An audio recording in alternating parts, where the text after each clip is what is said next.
menu comes from. Join us in our journey as we uncover where these interesting gourmets come from around the world with our one and only Chef Matt here on Mate Mad. 안녕하세요. 안녕하세요. How are you doing? Doing well, doing well. The weather is interesting today. It's kind of 습해, but it's also kind of cool. Yes. It's kind of windy. But warm. Also warm. At the same time. Happy November. Yeah, we're getting all four seasons today. We really are. I love it.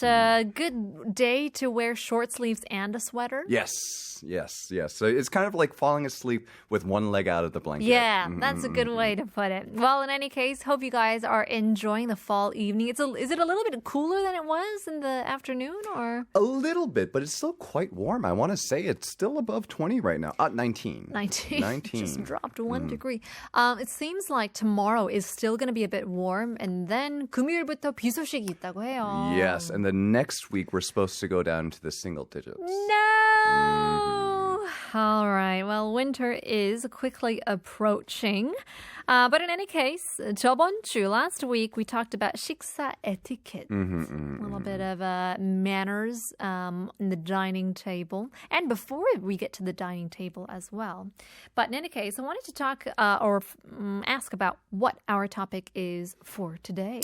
So, as you know, we're a language show, and I want to talk about some of the names of the foods that we eat. Oh, 좋아요. And a lot of the food that we eat are named after places, or maybe what it tastes like, but maybe even the temperature. Sure. But sometimes they're named after how they're shaped. See, I thought looking at the script, it had to do with kind of like the etiquette, but what order do you eat, or what kind of how do you eat a certain food, because that has to do with a bit of an etiquette as well. But... Absolutely. I think part of it is etiquette. I think some people will say it's based on your personality. Yeah. Very true. Yeah. Well, let's get to it. 그렇다면 오늘의 주제, 오늘의 question부터 알아보겠습니다. So, when you eat 붕어빵, what part do you eat first? Question of the century. 붕어빵을 먹을 때 어디부터 먹나요? 머리? 꼬리? 배? That makes no sense.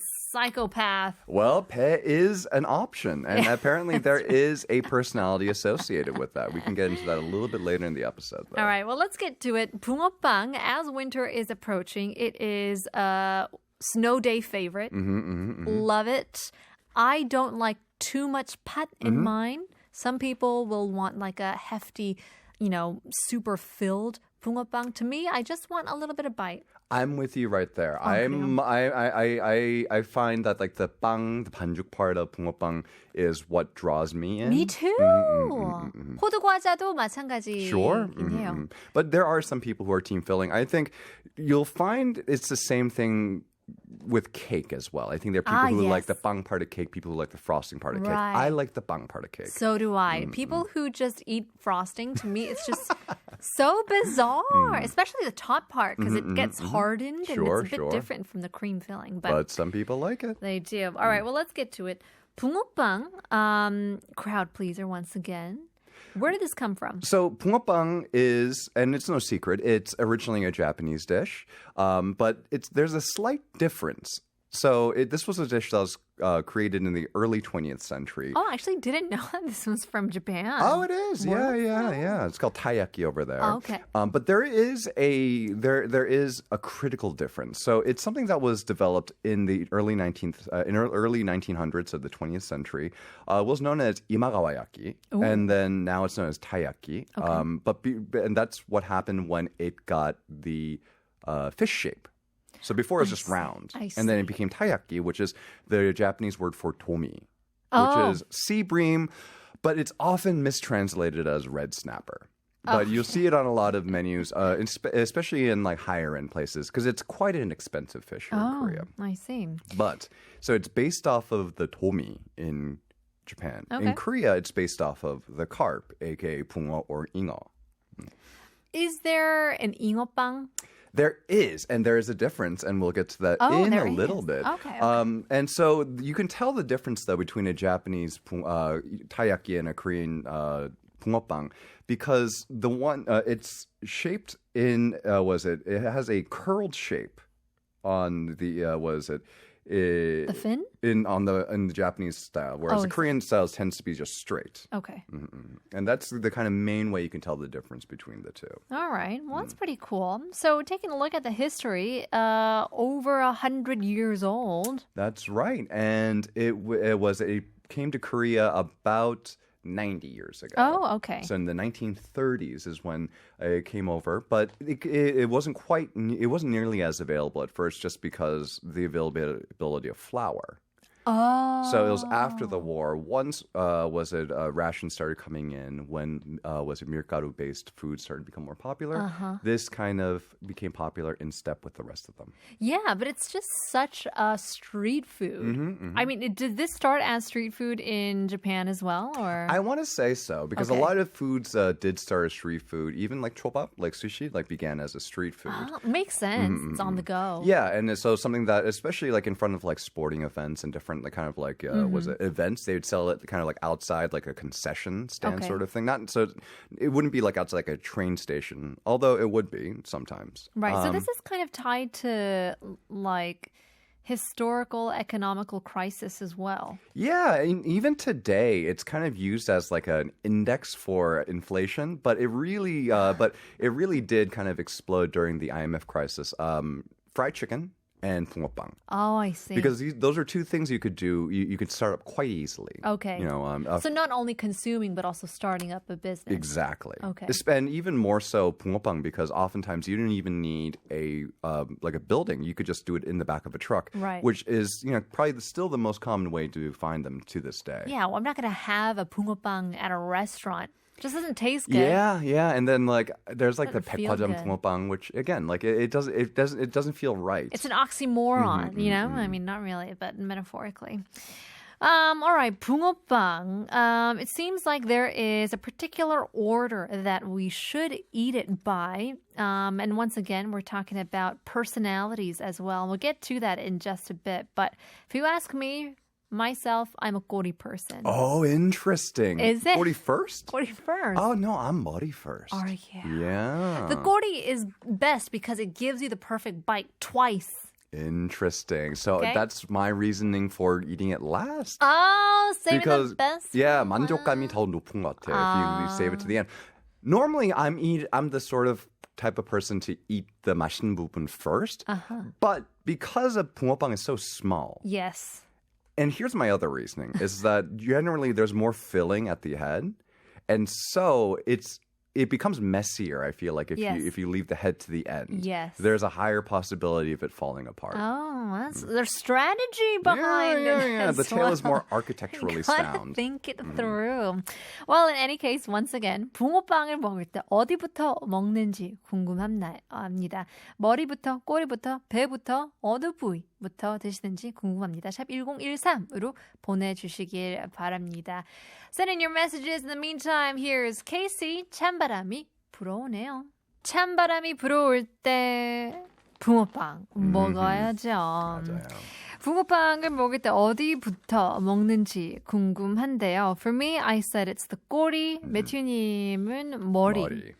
So psychologically, 심리적으로, they talk about like what your personality, the disorders that you may have as well. Let's take a look here. Well, so the site that I got it from, I think, was quite nice because here's the thing: none of the options were bad. There wasn't a bad option out of any of them. So they say that if you eat it from the head first, that you're optimistic and open-minded. Makes sense. 낙천적이고 개방적인 사람. Okay. If you eat it from the tail, you're thoughtful and cautious. 사려 깊고 신중한 사람. 신중해야죠. And if you eat it from the fin, or I guess like the belly part, it makes you emotional and sensitive. Yep. 감성이 풍부하고 예민한 사람. 예민한 사람이래. That might be the most negative out of the three, but it's not too bad. I think being emotionally aware is not a bad thing. Yeah, very true. Well, in any case, our topic being foods, where it gets its name from what it looks like or what it's shaped as. A big one here in Korea being 붕어빵, but there are quite a few others as well. That's right. There is 호두과자 as well, which kind of goes hand in hand. Which do you prefer? Do you prefer 호두과자 or do you prefer 붕어빵? It depends. If I'm on the street and I'm walking, it's 붕어빵. If I'm on a road trip, it's 호두과자. There you go. I think that there's no right answer, but that's the right answer. Yeah, that's right. You're welcome. Here's another one, a fan favorite if you're around the 시장s. 꽈배기. I love that 꽈배기 So do I. there's been like this renaissance of 꽈배기 lately. Yeah. And like, so it's not just like, just like old school shops, like young people have gotten into the 꽈배기 Right. game. And they're not messing it up with all these like wacky flavors. Yeah, don't do it. They're just making really good quality 꽈배기. Yes. And I'm starting to see more and more of it on like delivery apps and whatnot. Oh, really? Okay. Yeah. But yeah. Midnight craving for a 꽈배기. Yeah, and so the 꽈배기, of course, it gets its name from its twisted shape. Right. I love it. I like it better than... Because I just think of it, it's a rice donut, the sugar sprinkled rice donut, because I just love sugar donuts. But the chapsar, the chewiness, Yes. is to die for. And it's something about the fact that it's cooked till it's so dark and golden. And it's that flavor plus the kind of like crunchy white sugar on the outside. Yeah. You can't beat it.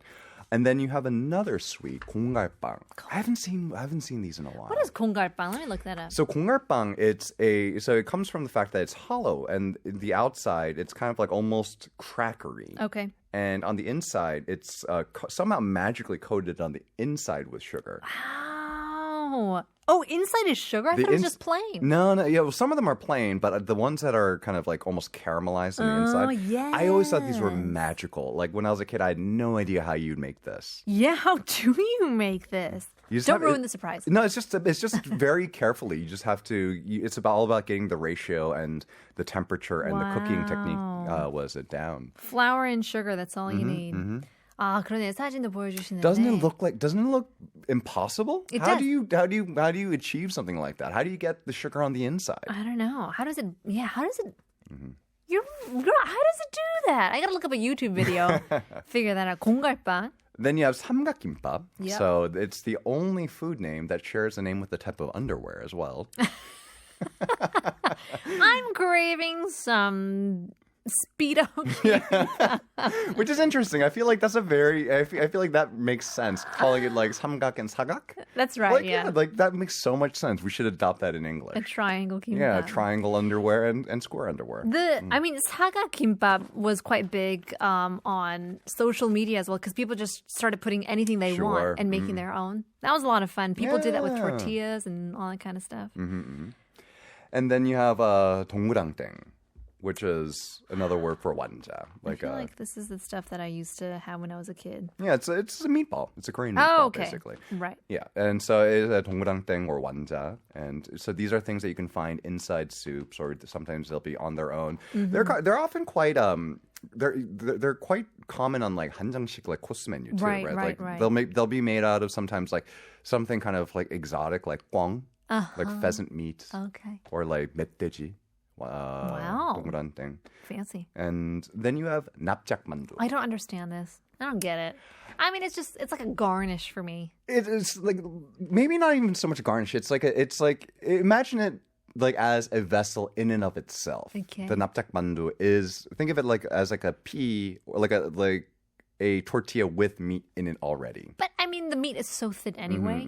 That's why I just feel the meat is there almost as decoration. Yeah, because that's what I feel like. Because I'm like, mandu service? And then you just get so disappointed by it. But in any case, 납작 mandu, it's a flat mandu, a flat pot sticker. I think it's for when you really just want to be eating myeon, but you don't have access to noodles. Right, yeah.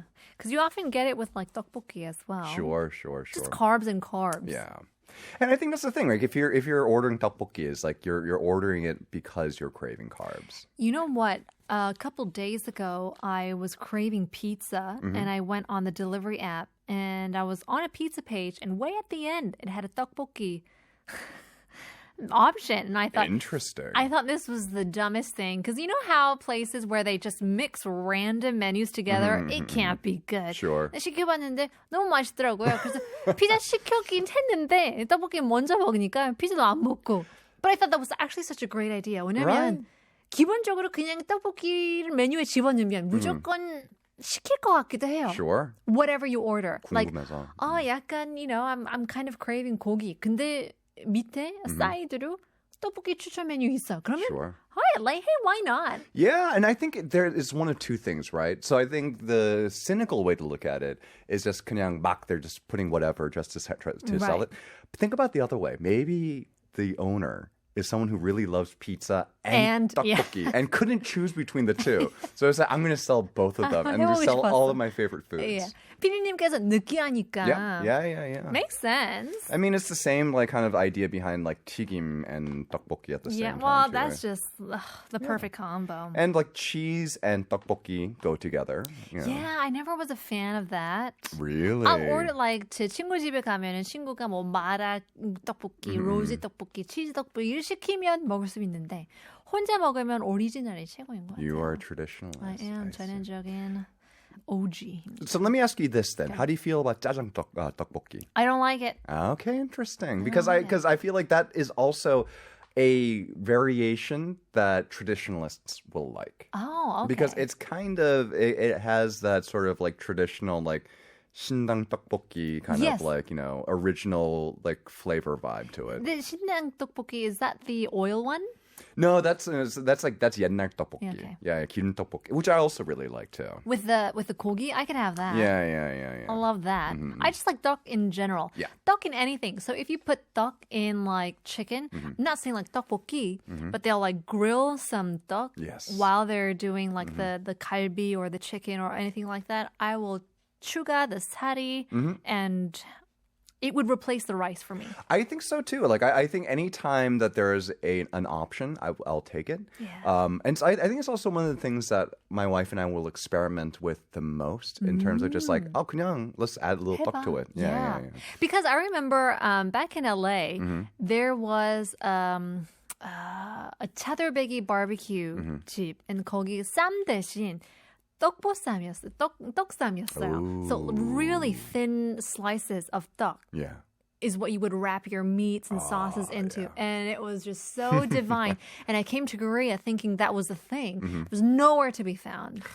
It was so disappointing. But then I realized that here in Korea, they just put duck into your... I had this one dessert at a fine dining place here in Korea. It was deep fried injeolmi. And in the center of it was a little bit of like bokbunjang compote. Okay. It was really, really good. It was like, and like it came to your table. It's just basically still sizzling hot. Whoa. And so it was like molten hot on the outside, but the inside was still a little cold. And so it was perfect. It's like you think your mouth is just about to burn, and then the inside cools it down immediately. There you go. Yeah, I mean, so many different ways, creative ways to reinvent duck rice cakes into your dish. But in any case, foods that are named after what it's shaped after, 붕어빵, 호두과자, but maybe like in the Western world as well.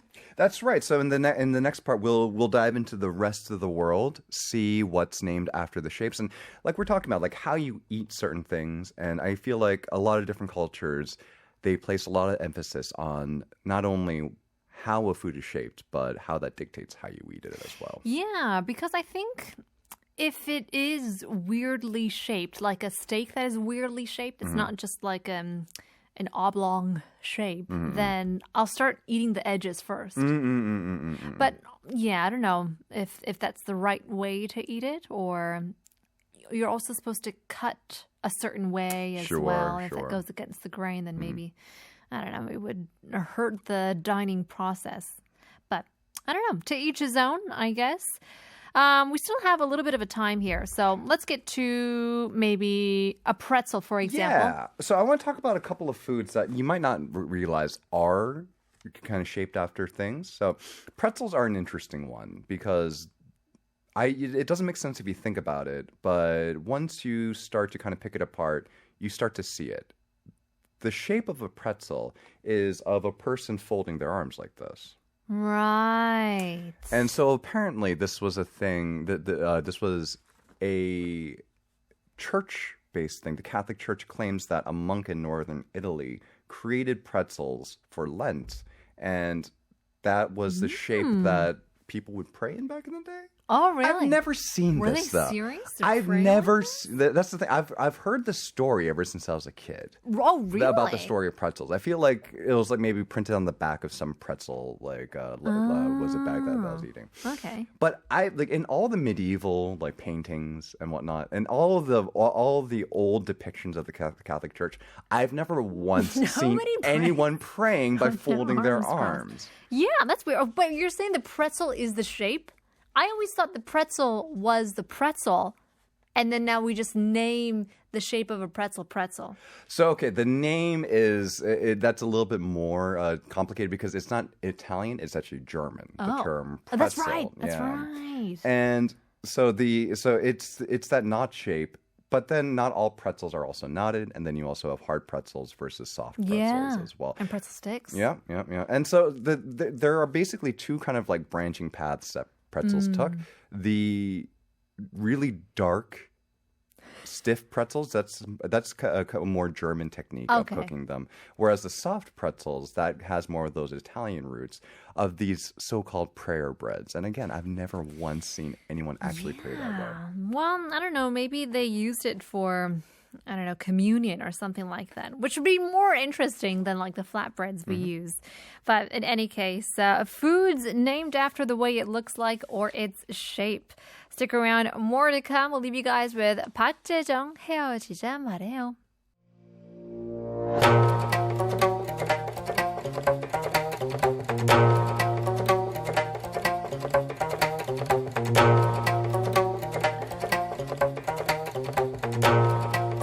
Join us in our journey where we uncover these peculiar stories of food and cuisine and the etiquettes and the shape and the names of them come from. Here on Matte Mat with our one and only Chef Matt in the studio. 안녕하세요. Hello. We're talking about foods that are named after their shape or named after what it actually looks like. A still big conundrum is didn't know that the pretzels came from praying kids.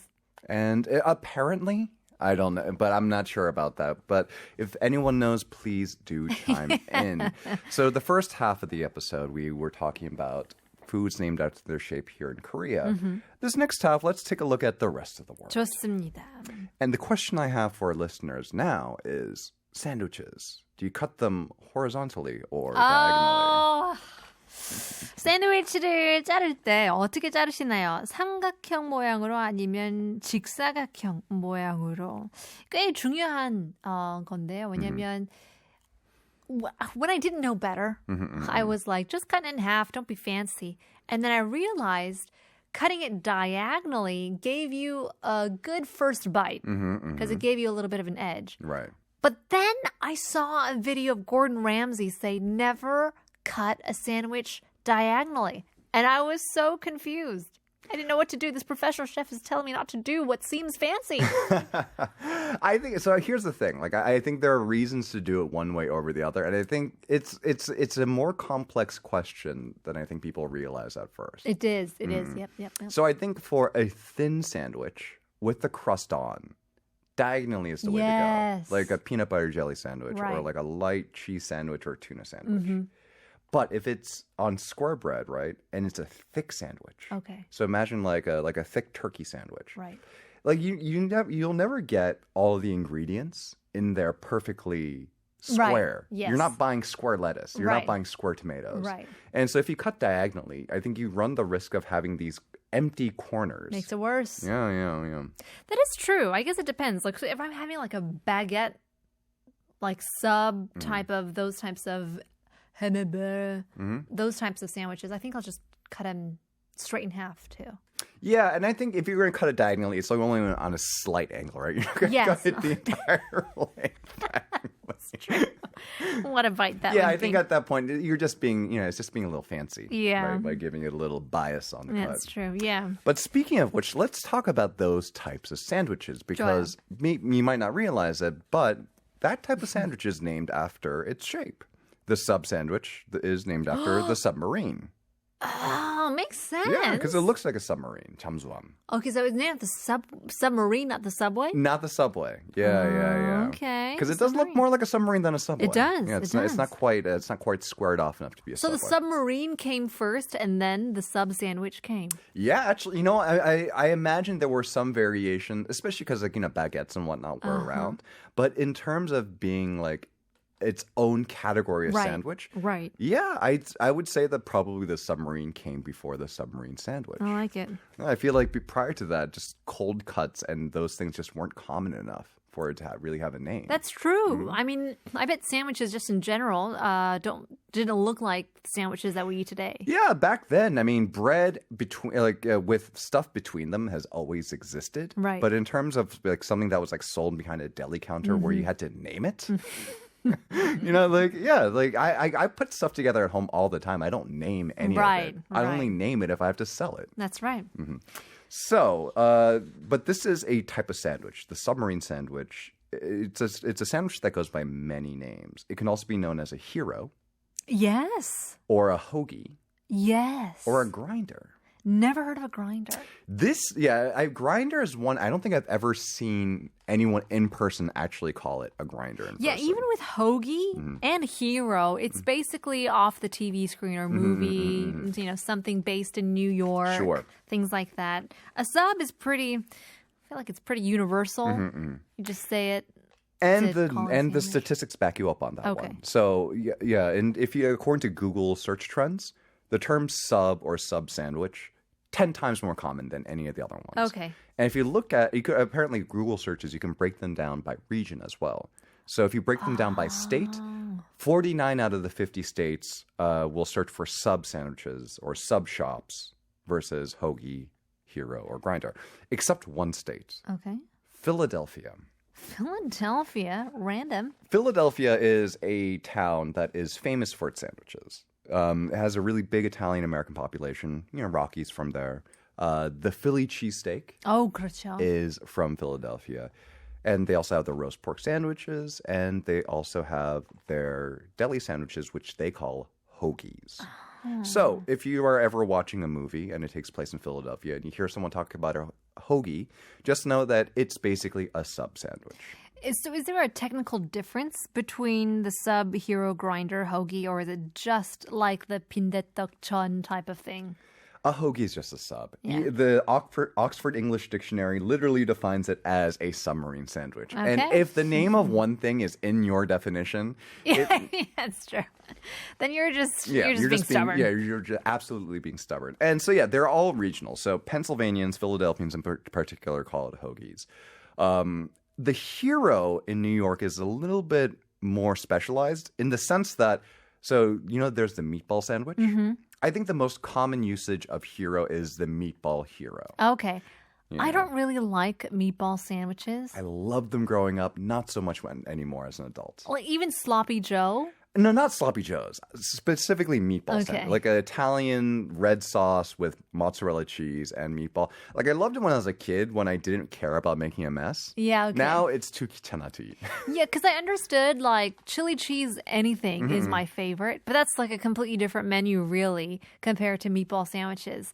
And I don't know. It's just like maybe just reminds me of just leftover. You're not really being creative with leftover spaghetti. You're just getting bread and eating it all. Maybe it's because you prefer eating meatballs with like garlic bread and eating them separately. Yeah. I'm with you. Like I like when I was a kid, I think it seemed like such a, for lack of better words, like an epic sandwich. It's like this is like it felt so grown up. Sure. Yeah. But now that I'm older, I realize like no, I would rather have these things separately, and it's like too much of a hassle to eat. Well, I mean, New York will beg to differ because they still call it that, right? So it's a meatball hero as meatball sandwich outside New York, and then you'll hear the term hero being thrown out here and there, but by and large, that's I think most common usage is when you're talking about the meatball sandwich. And then you have in New England, you have grinders, and this is one I've never heard in my life. Grinder. I've spent some time in New England in the Massachusetts area. I've never once seen a real-life human being refer to it as a grinder. Only characters on TV shows. Yeah. You want to get a grinder? Is that it? Or I'll have the meatball grinder? Yeah. And it's always like the most like caricature of a Bostonian type of like. Yeah. It doesn't feel like, as you said, it doesn't feel like somebody would actually say it. If someone does say it, it's probably like, okay, relax. Just say sandwich. Hey, looking guy, getting you want a grinder. Grinder. No, like it's a sub sandwich, and so those are the 4 kind of like regional variations on this one dish. So, kind of keeping in the starchy realm. Okay. Well, let's move on to sweets because I feel like sweets, because they are generally playful by nature, have a lot of things that are named after their shapes. Okay. Basic one, candy bar. It's a bar of candy. That's right. Makes sense. In Korea, we don't have candy bar, but we do have hotba. Which isn't, I mean, it's a hot bar, but it's not candy. No, it's not candy. It's like almok bar. Yeah. It's a bar of like almok. That's our bar. That's all I have to say about that. I just thought it was an interesting coincidence that we both have like bar-based like junk foods. Right. But ours is savory. Very different. Not sweet. Yeah. And then lady fingers. Yeah, where did that come from? I'm not entirely sure because every definition that I found just kind of like skips over it. Just, okay. Like the French and Italian name is Savoiardi because it's named after the region of Savoy. Savoie. Okay. That makes more sense. And then somewhere along the lines it became ladyfingers, which is not very accurate because they're very thick. They are thick, but they're like Shrek fingers. But is it because correct me if I'm wrong. Are the ladyfingers the one that has the brown sauce, not sauce, but that has some icing on top? No, they're plain. They're plain. So they're dry sponge. For tiramisus. Yeah, exactly. They're the ones used in tiramisus. Okay. And they'll be used in things like tiramisu and trifles because they're very dry sponges. And so they soak up things really, really well. Okay. I kind of just thought ladyfingers, if it's the one that had that icing on top, then maybe it's because it looked like a painted fingernail. Are you thinking about an eclair? Yeah, maybe. That's right. Okay. Oops. Yeah, so ladyfingers are these. And they're very thick and not very ladylike at all. Right. Yes. It does not look like a ladyfinger at all. Looks more of a manly part of the body. Yeah, or it just looks like like a woman's hand as drawn by a 4-year-old child. Yeah, that's right. Maybe that's where they got it from. But there you go, ladyfingers. Doesn't really look like a ladyfinger, but nope, not at all. But this next one does make a little bit more sense. The financier. Have you had financier? A financier, aka a banker. Oh. So a financier is a type of cake, and it's shaped it basically is shaped in the bar of gold. Oh. And so they're very rich. They're very buttery. Have you ever had a madeleine before? Love madeleines. It's the same batter. So it's square madeleine. It's a manly madeleine, and because it's shaped like a bar of gold, and it's called a financier because not only is it shaped like a bar of gold, but because they're not crumbly like croissants are, these fancy bankers wouldn't get crumbs all over their suits. And that's how they're marketed as. That's fun. That's so fun. Oh, I've had this before. I didn't know it was called a financier. Yeah, so, and they were popular in Korea for a hot minute as well. Yeah, there you go. That's a fun story as well. Croissants, that should be a pretty basic one, I guess. It's basic, but there's a little bit more to it than you might think. So croissant's it's named after its crescent shape. It's like pandar moyang. But the shape determines the shape will tell you what it's made out of. Oh, fun. So in France, they take their bakeries very, very seriously. Yes. And you can only name certain things or give things certain designations. In this case, you can only sell a straight croissant, so not bent, the 일자 croissant, if it's 100% butter. So you want the croissant that's not croissant shaped. Yes, because they have a few... No, I'm talking about pain au chocolat. Because it has that type of layer, flaky layers, but it's with chocolate as well. So does that mean that one is also 100% butter, or is that like a totally different? So the pain au chocolat is, I don't know if there are any shape designations, but that one, it's almost always kind of like a not quite a square, kind of like a square with rounded corners, Yes, and has yeah. 2 bars of chocolate through the center. Oh, and that's okay. the traditional one. But with a croissant in France, specifically in France, and Okay. this rule doesn't apply outside of France because the French government has no power outside of France to Yeah. control this. But in France, you can only sell a straight croissant if it's 100% butter. It has margarine or shortening if it's in a crescent shape. Oh, good to know. Um, Well, that's definitely good to know because I would assume that it's easier to choose what to eat based on how it looks like. yeah, and it's easy to tell at a glance what you're getting. Right. What is this one? Langue de chat. Say that again. I think you mean langue de chat. Oh, langue de chat. Langue de chat. Okay. It literally means cat's tongue, and it's a type of cookie, and it is kind of shaped like a cat's tongue. But more importantly, it's rough. It has like this 거칠한 texture to it. Oh, I see. And you've probably had this style of cookie before. It's only called a langue de chat if it's in this particular yes. shape. I But love these. Yeah, it's kind of got that rough, scratchy texture to it. Yeah. Hence, langue de chat. Langue de chat. I think that's one of my favorite names of it's so fun. Yeah, it is fun. Fun to eat as well. Just leave it on your tongue. Gets scratchy too. Yeah, and it kind of like dissolves and kind of There you sticks to go. your tongue a little bit. Yeah, well, in any case, other foods named after its shape and interesting stories to come with them is our topic for today. But before we do move forward, I want to ask the question once again. 샌드위치를 자르실 때 어떻게 자르시나요? 삼각형 모양으로 아니면 직사각형 모양으로? That's right. Sandwiches. Do you cut them horizontally or diagonally? Let us know. 샵 1013 문자 보내주시면 감사하겠습니다. Here's Miley Cyrus, Flowers. Miley Cyrus with Flowers. I really like that song. I think Adele said that she liked that song as well, which I thought was on brand. Yeah, it very much is. I think I think Adele is a very interesting case she's so put together and so for Ghetto lack of at a better the word, same time. Yeah, but all her songs, if you really listen to it, is all about her being a real mess and just being very sorry about it. And I think Yeah. that's what makes her so relatable. Yeah, maybe. But then she shows up on stage super classy and yeah, super lovable as well. It's what makes her so human. I feel. Yeah, very true. Well, in any case, taking a look at some foods shaped after or named after its shape with all of its funny stories as well. Here's a fun one. There's a whole section with pastas, and they've got their own stories to tell as well. Yeah, and a lot of them have some very funny names that are kind of unexpected, but makes sense if you look at them a little bit. So let's go over some pasta shapes, but Just that? let's go over some basic rules before, so we kind of get an idea as to what we're dealing with. Okay. So in terms of the names of pastas, you'll see that a lot of them kind of have the same endings. 맞아요. So you have the small suffixes, so the inis and the ellies and the ilis and the etis and the ines. Those generally mean that it's going to be a small pasta or a thin pasta. Whereas the large suffixes, oni, one, or opti, generally will only refer to the larger Okay. pastas. So I think one of the most common ones is linguine, Yes. especially here in Korea. And I realized that like bongole Yes. pasta, bongole is actually traditionally made with linguine. But most places make it with spaghetti here in Korea. I'm a bigger fan of spaghetti than linguine. Me too. And like I think it's a better pasta for So it. do I. Yeah. Because it's not really saucy enough, I feel like, for linguine. And linguine means little tongues.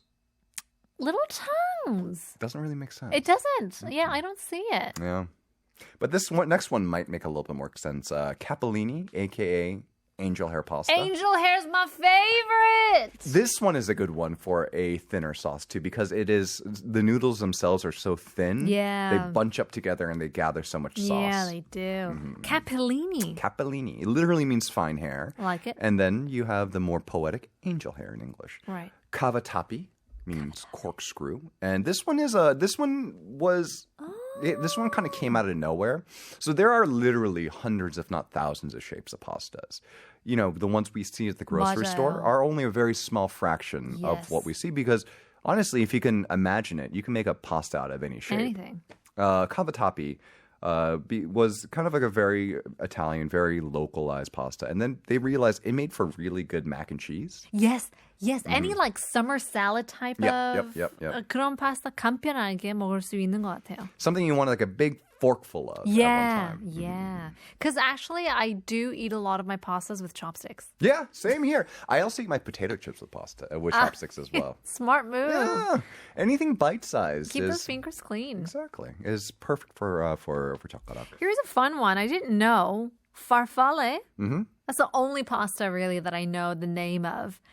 It's butterfly. It's not bow tie. Yeah. A lot of people assume it's bow tie, but no, it's 몰랐어요. nabi pasta, which just doesn't have the same ring to it. It doesn't. And what's interesting is that so not only is farfalle named after a shape, the shape butterfly might be named after a food. Oh. So butterflies might actually be named after butter.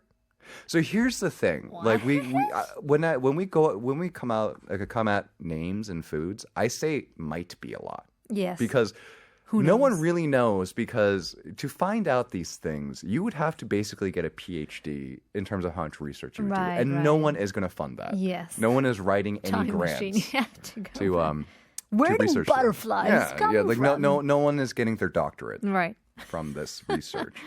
So one story is that apparently in some culture there's a legend that witches stole milk and also turned into butterflies. Oh. So that's a lot of assumptions. A, that witches exist. Yeah. B, that they steal your milk and or butter. And C, that they turn into butterflies. I've never heard any of these things. Witchcraft at its finest. Like again, pretzels. No one prays that way.